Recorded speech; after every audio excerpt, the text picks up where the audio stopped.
Face à la majorité parlementaire détenue par le Rassemblement démocratique du peuple camerounais, 4 partis politiques de l'opposition siégeant à l'Assemblée nationale du Cameroun ont décidé de créer un groupe parlementaire dénommé l'Union pour le changement. L'activité de ce groupe consiste à défendre les intérêts du citoyen camerounais.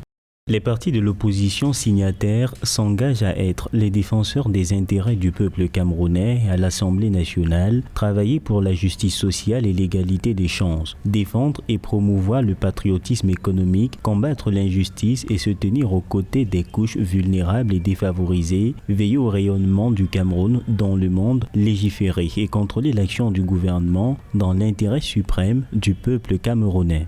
En créant l'Union pour le changement, le Social Democratic Front, le Parti camerounais pour la réconciliation nationale, l'Union démocratique du Cameroun et l'Union des mouvements socialistes s'unissent pour revaloriser les droits des Camerounais. Ainsi, ce groupe agira comme une force de pression et de proposition au sein du Parlement camerounais. Il est clair que les partis de l'opposition veulent se positionner en affichant une unité afin de grappiller des voix face au parti au pouvoir, le RDPC. Ensuite, le Cameroun connaît une crise sécuritaire dans les régions dites anglophones, mais aussi une grogne sociale marquée par des mouvements d'humeur dans les différents corps professionnels. Il est clair que la coalition des partis politiques veut en faire une récupération afin de s'inscrire comme une nouvelle force de changement au sommet de l'État.